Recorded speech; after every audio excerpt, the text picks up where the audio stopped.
What's up, everybody? This is your boy, the Trill Collector, man. And today I'm making a quick video in regards to explaining what last prizes are and what the Ichiban Kuji lottery is. This video is predominantly for individuals who are new to collecting that really aren't as versed or knowledgeable about what last prize figures are, what regular lettered figures are, and all of that, and how come last prize figures are typically the more expensive and the more rare, right? So, like I said, this isn't, for individuals that's been collecting for quite some time, but just for the novice individuals that are new to it, right?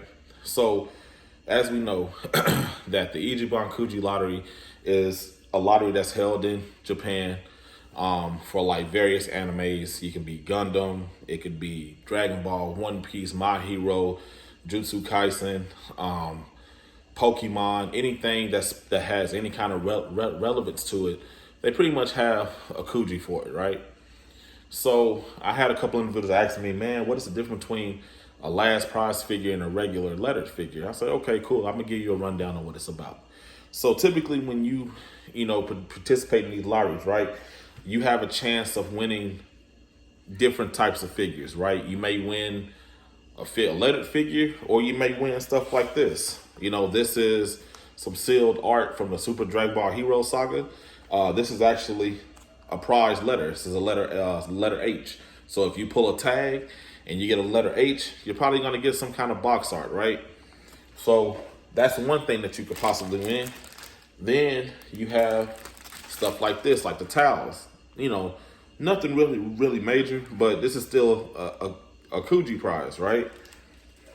And then of course you have stuff like this, like the containers, the cups, letter G. If you pull a letter G tab or ticket, this is the prize that you win, right? But collectors typically go after the figures. That's what's most sought after, right? Are the figures, okay? So these figures, they go from typically like A to like D, F, whatever. And then they typically have a last prize figure, right? So I have a couple of recent last prizes here that I have in my possession. I just want to show you guys a little bit of a difference. Now, you guys might be kind of upset about it because one of them is really awesome, I'm being honest. The other kind of met with a lot of skepticism when it first released. But me being a sole Kuji collector, I definitely had to have this figure. So just want to give you guys a little heads up, right? So the newest Kuji that I received is the Dragon Ball EX Mystical Adventure, right? This is I want to say it's the prize A Tau. I might be wrong, but whatever lettering is, this is the one that's going to get an overseas release. Put it like that. That's the one that's going to come stateside, right? It's an awesome piece. Really inexpensive piece when it comes here to the States. But it's one of the ones that's in a Kuji lottery, right? Then you have this bad boy right here, right? This, some may say it's the exact same figure, right? Except the minor change. Well, this is Mercenary Tau right here. This is Cyborg Mercenary Tau, right? The last prize figure, of course, has a slight variation to it, right? He has like his blade here, his blaster, his goggles, binoculars, whatever you may have. But pretty much his stance, his clothing, his facial expression is all the same, right? This figure right here, the one on the left, will not get an overseas release. This is region locked to Japan, right? So this one you will not see here. This one you definitely will, but this one you will not see. And this one is typically, when you pulled every prize letter that you can get, every figure, they typically go after the last prize. That's why it's called the last one or the last prize, because it is the extra figure out of that lot, right? And that typically, in some instances, is the most sought after prize, right? Because those are the most rare and over time become the most expensive, right? Because they're not mass produced, if that makes sense. Like this guy here, he's gonna be mass produced because he's gonna be an Ichiban version later on. He's definitely gonna come over here to the States.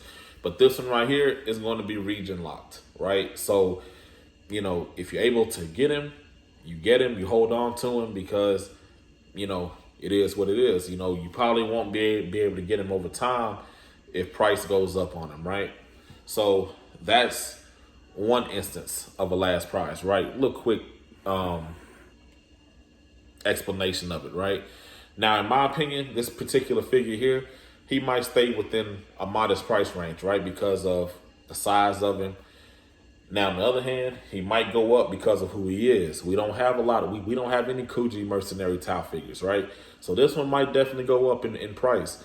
Prime example, look at Ultimate Variation Shinron. He's a $500 figure. I remember when I got mine, when he first released about 2 years ago, he was like $270. You know, now he's almost double that, you know. You look at Ultimate Variation Golden Grade 8, the Ichiban version, $300 figure. I remember getting mine for $90 at Bedrock City Comics here in Houston. But that just goes to show the price of these last prizes, right?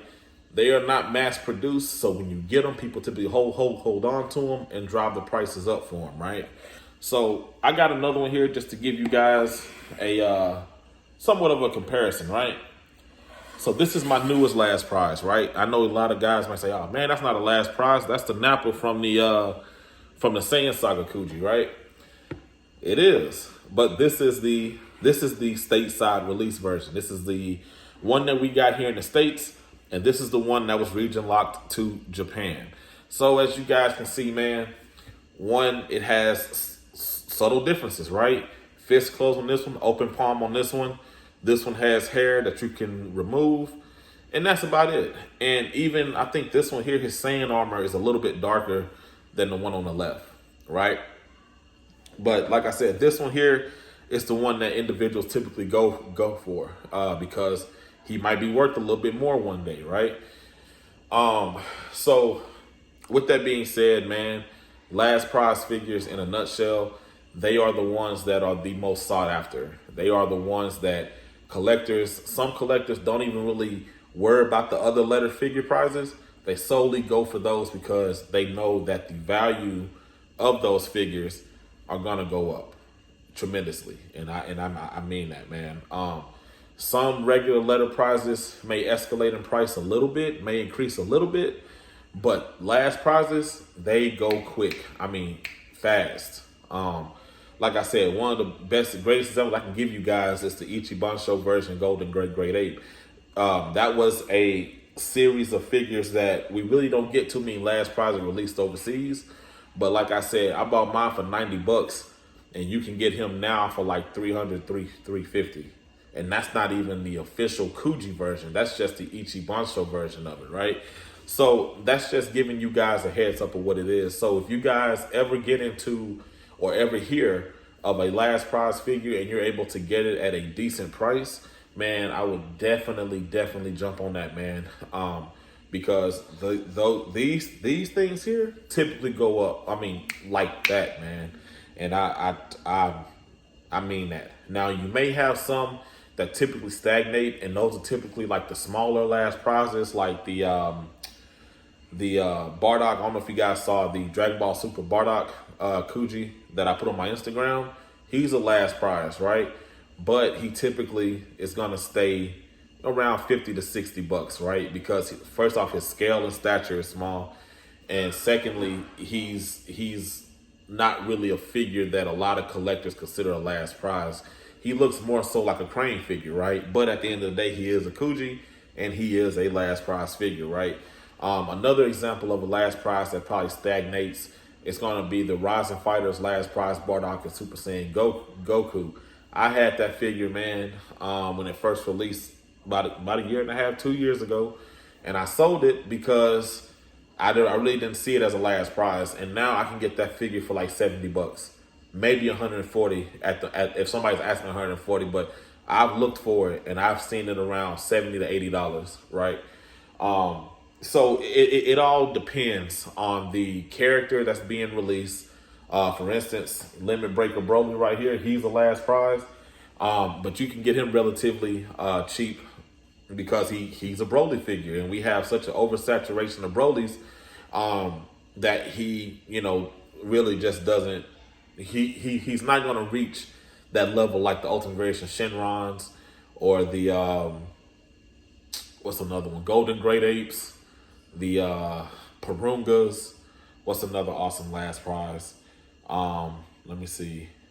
Oh, this one right here. I don't know if you guys can see because the big man right here is taking up, but the UI Omen Goku, definitely a last prize that's going up in price as well.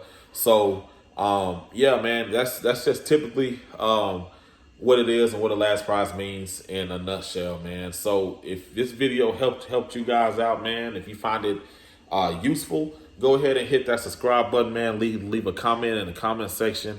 If you guys have any questions, man, like you guys always do, hit me up on my Instagram page. Hit me on my Twitter, Facebook, Messenger. It's always open. If you guys have any questions about these awesome figures, man, just let me know, and I can do my best to try to get you guys an answer for you. So I just want to say thank you guys, man, to all the new subscribers, new friends I've met on Instagram, Facebook, man. Shout out to you guys, man, and to that individual that hit me on Instagram and asked me to do a video. You know who you are, man. So hopefully this helped you out, brother, and helped out many more online as well about these last prize figures. So if you guys have any questions, man, feel free to hit me up, man. So as always, man, this is the Trill Collector signing out. And as always, keep it trill and keep collecting. Until next time, bye.